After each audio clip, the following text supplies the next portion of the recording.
제가 조금 은혜로운 목소리 톤이 되어버렸습니다.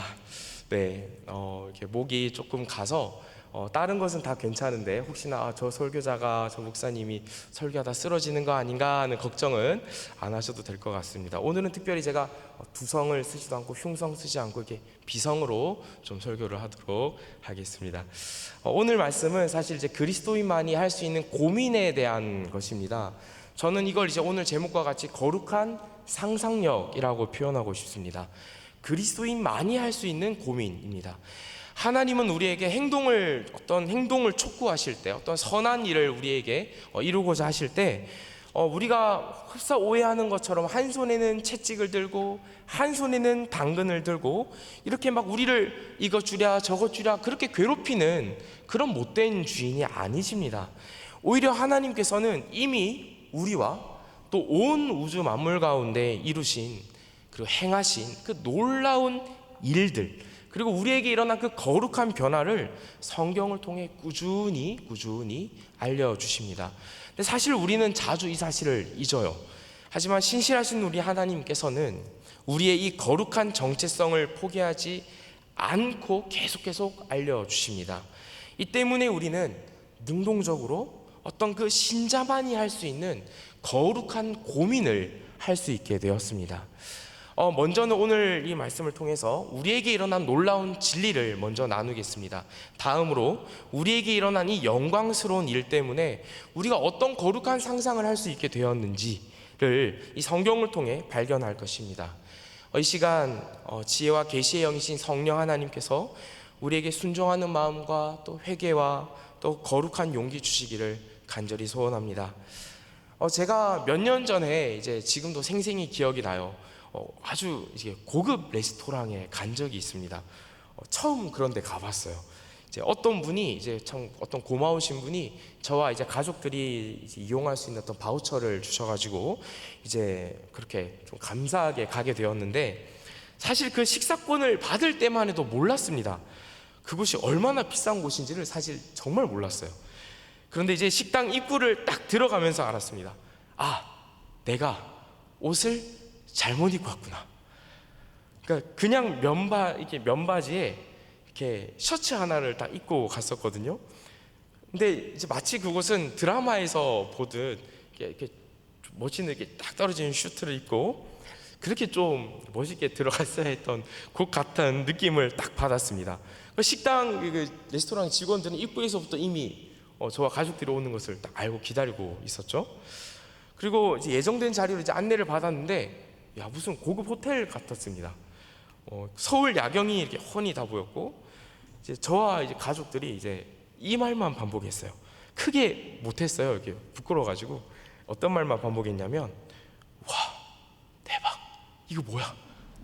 이 말만 계속 반복하면서, 이게 뭘 먹는지도 몰라요. 이게 음식이 뭔지도 모르고 이름도 다 어렵고 무슨 외국 음식이니까 그냥 이렇게 또 부끄러우니까 우리끼리 막 이렇게, 와, 이게 뭐야? 맛있다. 이게 맛있을 것 같으니까 맛있다고 하는 거 아시죠? 네, 그런 식으로 이렇게 음식을 먹었던 기억이 납니다. 나중에 알았는데, 그 넷플릭스의 어떤 모 시리즈에도 출연했던 유명 셰프가 만든 코스 요리였더라고요. 그래서 정말 좋은 경험을 했다라는 생각이 들었어요. 근데 이후에 굉장히 저는 좀 특별한 경험이다 보니까 어떤 말씀을 묵상할 때마다 이 일이 생각이 나곤 했습니다. 뭐냐면 이제 바로 이런 지점에 그랬어요. 많은 것들이 조심스러워지는 거죠. 그러니까 입는 옷, 음식을 먹는 행동, 말소리의 크기까지. 그러니까 그 좋은 곳, 그 화려한 곳에 걸맞는 내 모습이 뭔지 고민하기 시작했던 거죠. 어떻게 행동하고 말하는 게 이 공간에, 이 장소에, 이 격에 어울리는 것일까 하는 것을 계속 고민하게 되었어요. 자연스럽게요. 이게 바로 오늘 하나님의 자녀된 우리들의 모습입니다. 우리의 치열한 고민이어야 한다는 것이죠. 실은 이제 하나님의 은혜로 예수 그리스도를 주인으로 영접한 우리는 이제 하나님의 나라라는 그 천국 식당으로 초대를 받았습니다. 그리고 우리는 이미 입장을 했어요. 우리는 잘 못 느끼지만 이미 입장을 했어요. 그리고 저와 여러분은 하나님이 맛보게 하시는 그 놀라운 은혜를 맛보고 또 누릴 수 있게 되었습니다. 물론 우리는 예수께서 다시 오시는 그때에 정말 우리의 이 말로는 형용할 수 없는, 그런 상상할 수도 없는 영원한 생명과 천국 잔치의 삶을 누리게 될 겁니다. 그런데 그뿐만이 아니에요. 구원이라는 것, 그 우리가 이미 받은 그 구원의 영광스러움이라는 것은 하나님께서 지금 우리의 삶이 그 영광스러운 때를 가리키는 삶을 살게 하신다는 겁니다. 그 영광스러운 삶을 반영하도록 우리의 삶을 만들어 가시고 고민하게 하신다라는 겁니다.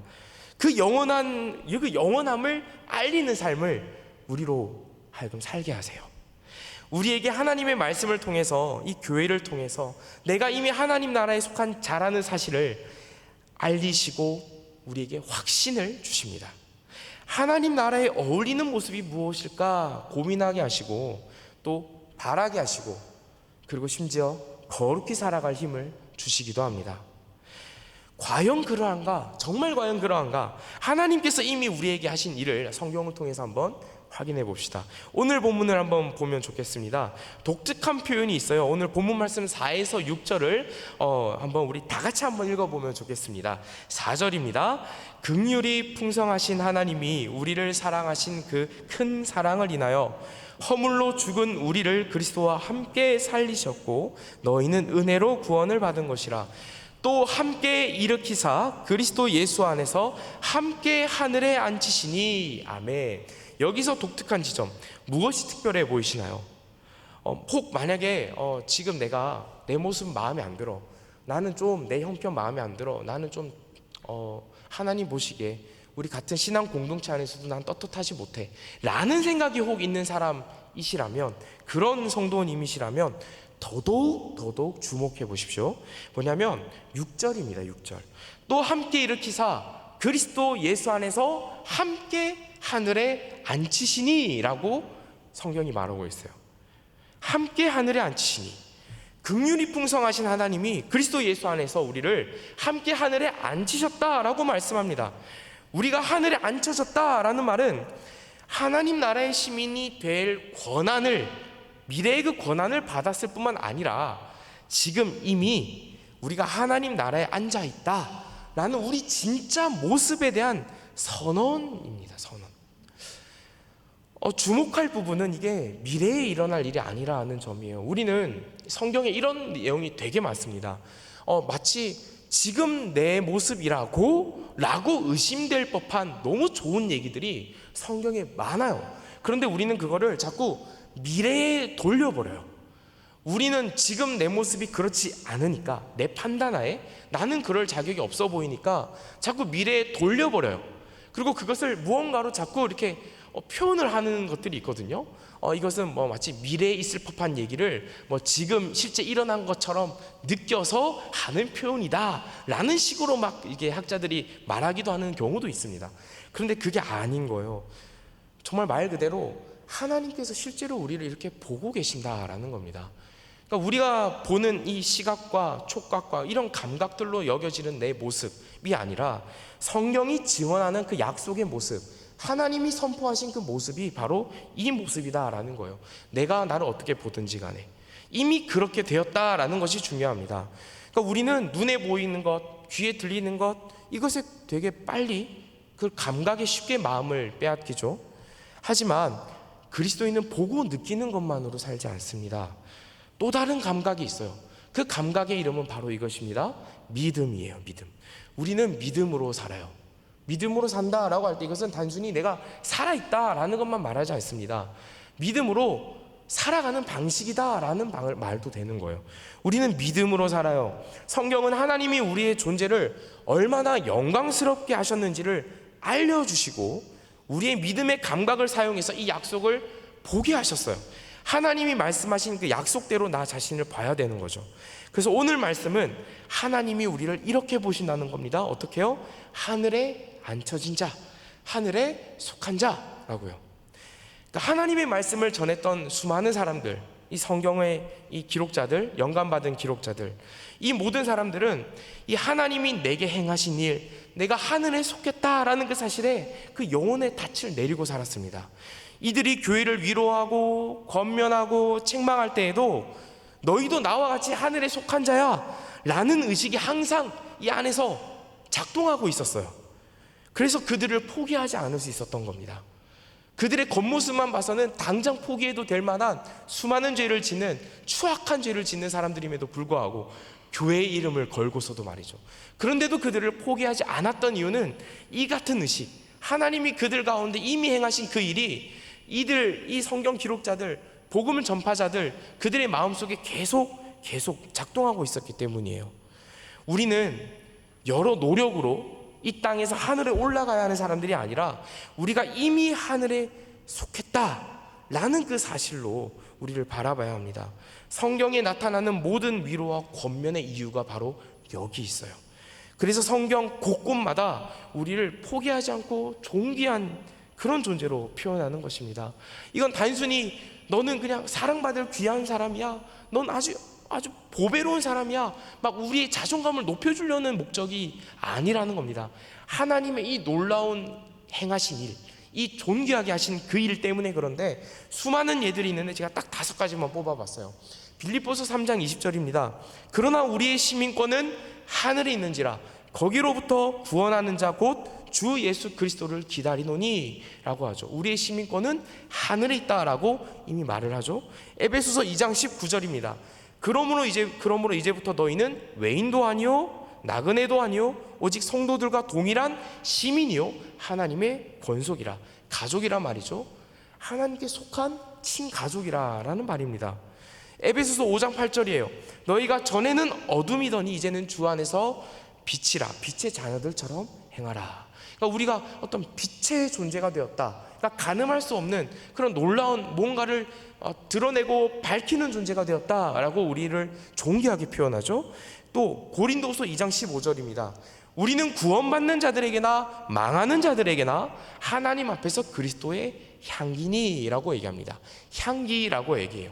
그러니까 우리가 그렇게 추악한 냄새나는 사람들이 아니라는 겁니다. 하나님 보시기에 우리는 향기라는 거예요. 베드로전서 2장 9절입니다. 너무 유명하죠. 그러나 너희는 택하신 족속이요 왕같은 제사장들이요 거룩한 나라요 그의 소유가 된 백성이니. 그리고 그 이유가 나옵니다. 이는 너희를 어두운 데서 불러내어 그의 기이한 빛에 들어가게 하신 이의 아름다운 덕을 선포하게 하려 하심이라 라고 얘기를 합니다. 그러니까 너무 미사일구가 많아요. 우리를 이렇게나 막 둥둥 띄워줘요. 막 이렇게 덩실덩실 우리를 막 자꾸 치켜 세워줍니다. 이거 단지 우리 기분 좋게 만들려는 게 아니라는 겁니다. 하나님께서 실제로 우리를 이렇게 만들어내셨고 그리고 그렇게 보신다라는 거예요. 이 외에도 하나님이 보시는 그 우리의 본 모습이 얼마나 영광스러운지 알려주는 말씀이 성경에 얼마나 많은지 모릅니다. 하나님은 왜 이렇게까지 우리에게 이 모습을 알리고 싶어 하실까? 왜 이렇게 자주 반복하실까? 그냥 하나님이시니까 한 단어로 쫙 멋있게 요약하실 수 있잖아요. 근데 왜 이렇게 자주 이렇게나 말씀하실까? 여러 이유가 있겠지만 우리의 삶의 형편을 보면 이 이유는 분명하다 발견할 수 있는 게 있습니다. 바로 우리가 이 세상의 소리에 속지 않게 하시려는 겁니다. 내가 하나님의 자녀라는 사실, 그 의로운 자 되었다는 그 사실을 믿지 못하게 하는 그 교묘한 불신앙이 우리 주변에 너무 많아요. 무엇이 있을까요? 너 능력 없잖아.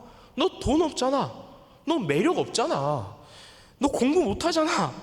너 하나님 믿어도 별로 달라질 것 없잖아. 이런 말들은 하나님이 우리에게 하신 놀라운 일들을 잊게 만듭니다. 우리가 하늘에 속한 자라는 사실을 잊게 만듭니다. 만약 나의 이런 모습 때문에 하나님이 나를 버리실 거야 라는 그런 마음이 들어보신 적이 있으실 거고, 또 그렇다면, 지금도 그렇다면 그것은 하나님께 엎드려 회개를 구할 일이에요. 은혜를 구할 일입니다. 왜냐하면 더 하나님께로 나아가 예배해서 회복을 받아야 할 일입니다. 하나님께서는 내가 나를 살리지 못함을 이미 아셨고 성자이신 그리스도께서 십자가 죽음과 부활로 우리를 살리셨기 때문입니다. 오늘 본문에서 그렇게 말하고 있죠. 그리고 우리는 다 이해할 수 없을 정도로 저와 여러분을 존귀하게 이미 만들어내셨기 때문이에요. 심지어 이 영광스러움을 누리고 맛보며 사용하게 하셨기 때문입니다. 이 은혜가 너무 커서 우리는 더 이상 이전과 같을 필요가 없고 그러야 해서도 안 돼요. 이제는 우리는 놀라야 해요. 놀라야 해요. 조금 어려운 말로 좀 경탄해야 해요. 고급 식당에서 제가 막 가족들이랑 와, 막 대박, 막 이렇게 했던 것처럼 놀라야 합니다. 와, 하늘에 속한 영광스러운 내 모습이 이렇게 나타날 수 있어? 하늘에 속한 그런 이웃이 바로 저 사람이었어? 하늘에 속한 이 무리들이 바로 이 교회에 있어 라고 볼 줄 알아야 해요. 그리고 무엇보다 하늘에 속한 자로서 하나님을 알아가야 합니다. 이것이 바로 거룩한 상상력이에요. 거룩한 상상력. 하나님의 은혜는 나로 하여금 하나님의 그 선하신 성품이 내 일상에서 나타나기를 꿈꾸게 만들고 또 주변에 흘러 넘치게 만듭니다. 이것이 하나님의 나라가 이 땅에 임하기를 바라는 기도의 한 모습이기도 해요. 그렇다면 하나님께서 우리를 그 하늘에 앉히신 이유는 무엇일까요? 이유. 오늘 본문은 이렇게 말합니다. 그것은 바로 내가 서 있는 곳에서 하나님의 선하심을 드러내기 위함이라고 요약합니다. 오늘 본문 에베소서 2장 1절은 이 7절 말씀인데요, 제가 한번 읽어보겠습니다. 7절입니다. 이는 그리스도 예수 안에서 우리에게 자비하심으로써 그 은혜의 지극히 풍성함을 오는 여러 세대에 나타내려 하심이라. 아멘. 아까 읽었던 4에서 6절, 우리를 하늘에 앉히신 그 다음에 끝난 게 아니라 그 이유와 목적이 바로 이겁니다. 그 하나님의 그 은혜의 지극히 풍성함을 오는 여러 세대 가운데 나타내려 하신다라는 거예요. 그리고 조금 건너뛰어서 10절인데요, 제가 읽어볼게요. 우리는 그가 만드신 바라 그리스도 예수 안에서 선한 일을 위하여 지으심을 받은 자니 이 일은 하나님이 전에 예비하사 우리로 그 가운데서 행하게 하려 하심이라. 그러니까 선한 일을 위하여 지으심을 받았고 그 선한 일 가운데서 행하게 하려 하신다 라는 그 하나님의 목적이 분명했어요. 그 때문에 우리를 하늘에 앉히신 자로 만드신 거예요. 그같이 영광스럽고 존귀한 자로 만드시는 거예요. 고급 레스토랑에 가더라도 그에 어울리는 모습을 고민하게 되지 않았습니까? 하물며 하나님 나라의 복을 누리도록 하늘에 앉혀진 자라면요, 그의 마땅한 모습을 고민해야 되지 않겠습니까? 와, 이거 어떻게 먹는 거지? 하나님의 은혜, 와우. 말씀 어떻게 읽는 거지? 와, 기도 어떻게 하는 거지? 예배 어떻게 드려야 되는 거지? 영광스러운 신자로 어떻게 살아가야 되는 거지? 이런 놀라움, 이런 궁금함, 이런 고민이 우리 평생에 있어도 부족한 우리의 인생이다라는 거예요. 그러니 더 이상 이 영광스러운 삶을 다른 곳으로 낭비하지 마시길 바랍니다. 여러분의 삶의 가치는 그리스도의 십자가와 부활의 가치예요. 더 이상 여러분의 모습에 어울리지 않는 그런 죄를 상상하거나 도모하지 마십시오. 그것은 고급 레스토랑에 들어갔다가 다시 나가서 쓰레기통을 뒤지면서 그 악취나는 썩은 음식물을 먹는 그 모습과 같아요. 물론 그런 썩은 음식물을 먹던 삶이 습관처럼 우리에게 남아있을 수 있습니다. 종종 그렇게 보죠. 우리의 모습을 발견하곤 합니다. 너무 추악하고 비참할 때가 있어요. 그런데 그러면 더더욱 우리는 하나님께로 말씀 앞에 서서 생각해야 합니다. 하나님 앞에서 고민해야 합니다. 내 모습이, 내가 바라던 삶이, 내가 상상하던 그 비전이, 내 노력과 헌신의 초점이 과연 하나님의 선하심을 드러내는 것에 있는가? 내 말이, 내 태도가, 내 그 기분이, 그때 표출했던 내 감정이 하나님의 선하심을 드러내는 것에 있는가? 하늘에 속한 자의 삶을 누리는 것이 과연 맞았는가? 이 고민을 하고 기도하면서 뜻을 정해야 하는 겁니다. 지금까지 무엇을 상상해 오셨습니까? 무엇을 꿈꾸며 살아오셨습니까? 우리는 이런 것들을 많이 꿈꾸고 바라죠. 네, 저도 그래 봤던 적이 많습니다. 돈을 많이 버는 것일 수 있어요. 네, 좋은 직업을 얻는 것, 가지는 것일 수도 있어요. 또 혹은 사는 것이 너무 힘들어서 이런 거룩한 상상력, 이런 거 얘기하고 있는데 뭐 이런 것은 너무 그냥 사치라고 여겨질 수도 있습니다. 네, 충분히 그럴 수 있어요. 그런데 뭐 여러분이 저와 우리가 그동안 바라던 것이 무엇이었던지 간에, 또 무엇을 바라고 있지 못하던 간에 상관없습니다. 오늘 본문 이 하나님의 말씀은 선포되었어요. 선포되었습니다. 우리는 이 하나님의 은혜로 그리스도와 함께 하늘에 앉혀진 자임은 변하지 않는 사실이에요. 우리에게 남은 문제는 이거 하나입니다. 그 사실을 누리느냐 누리지 않느냐, 요거밖에 남지 않아요. 그러니 세월을 아끼십시오. 세월을 아끼십시오. 어디에서든지 하늘에 앉혀진 자답게 살기를 바라고 고민하십시오. 바로 그곳이 하나님이 일하시는 소명의 자리입니다. 그런 자들이 모인 이곳이 하나님의 나라와 그의 의를 구하며 드러내는 교회입니다. 불쌍히 여기는 마음이 드는 바로 그 사람이 나를 통해 하나님의 나라가 임해야 하는 사람이겠죠. 그럼 거룩한 상상력은 어떤 것일까요? 성경은 이 거룩한 상상력을 여러 모습으로 이렇게 보여줍니다. 대표적인 몇 가지만 소개해드리고 싶어요. 이 모습이 나와 또 교회와 또 이웃에 대한 우리 고민이며 또 마땅한 모습이기를 소원합니다. 가장 먼저는 나 자신에 대한 거룩한 상상력입니다. 나 자신에 대한 겁니다.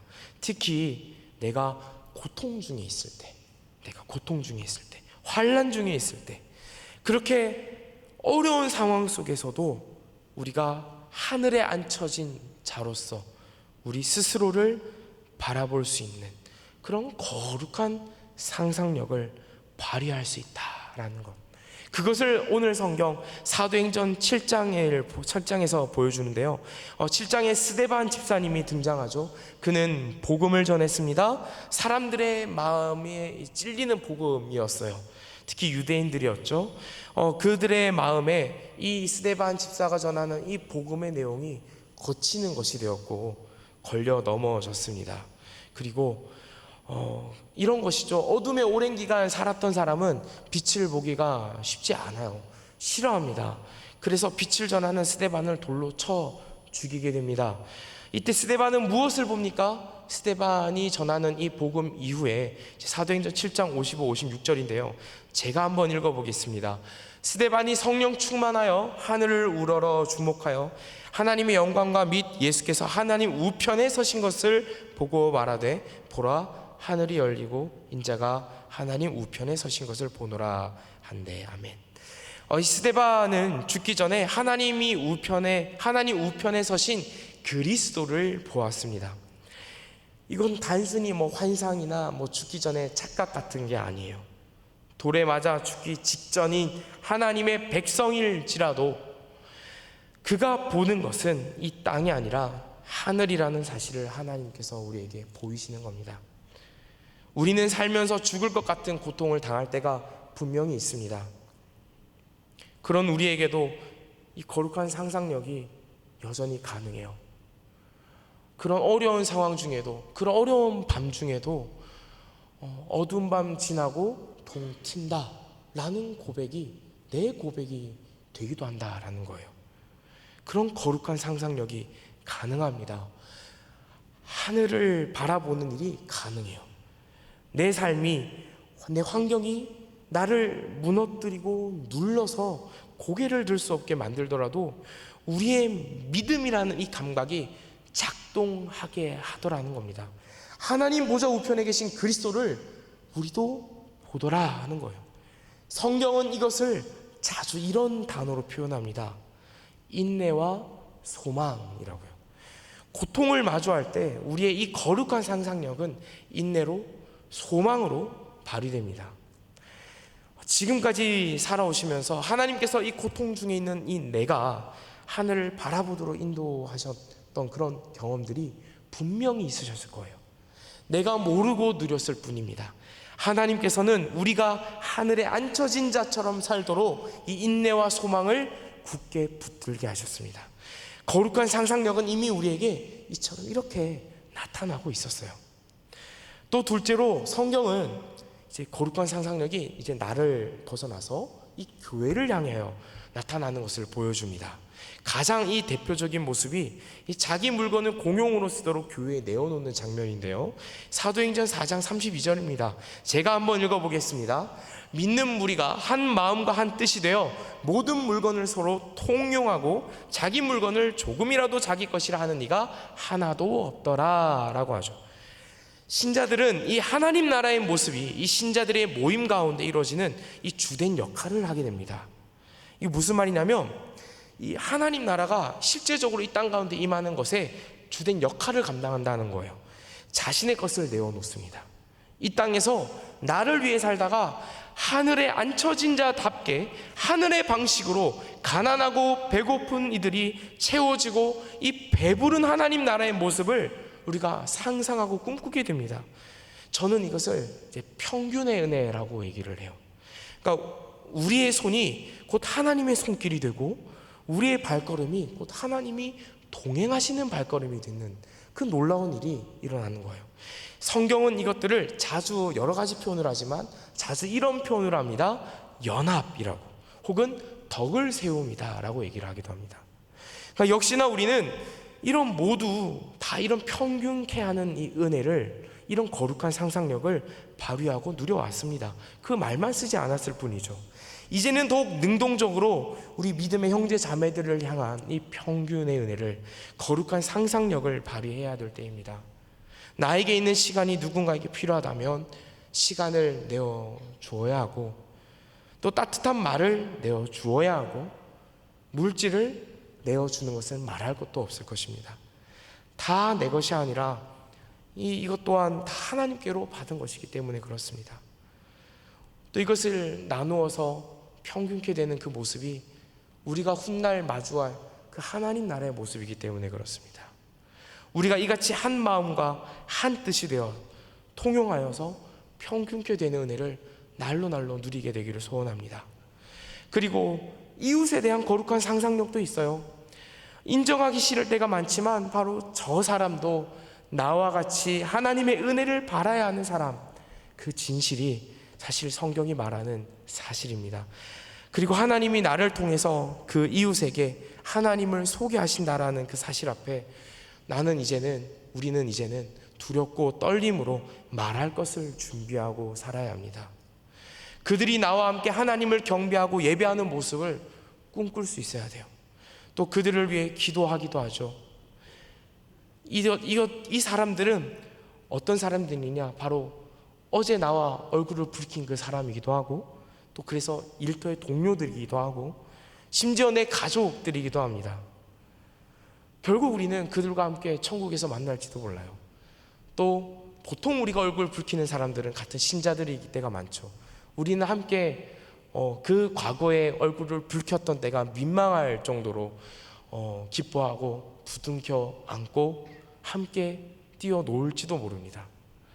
그러니 그 같은 인식 속에서 지금을 바라볼 때 우리는 거룩한 상상력을 발휘해야 되기에 충분하다라는 것이죠.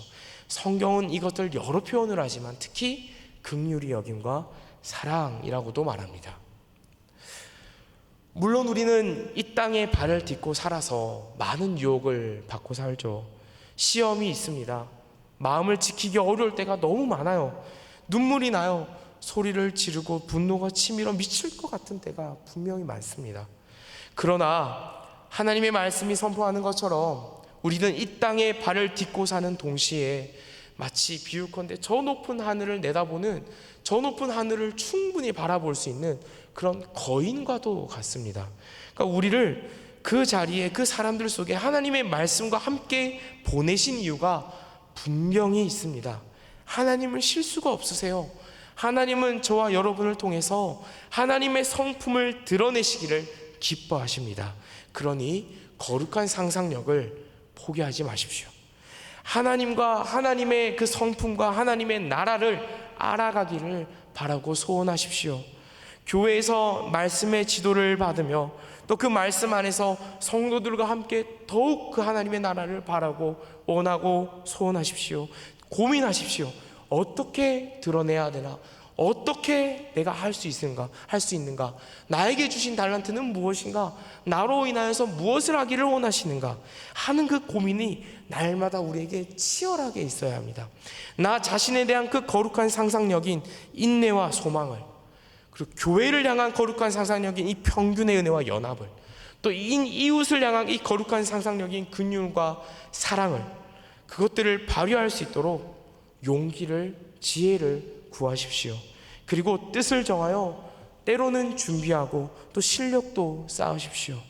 하나님의 나라와 하나님의 뜻이 이 하나님의 그 나라를 이미 누리고 살아가는 하나님 나라에 앉혀진 저와 여러분의 삶 가운데 이루어지기를 가장 바라고 원하시는 분은 우리 하나님이십니다. 그 하나님의 성품을 우리를 통하여 드러내시기를 소원하시고, 우리 또한 그 하나님을 더욱더 깊이 알아가기를 하나님께서 원하십니다.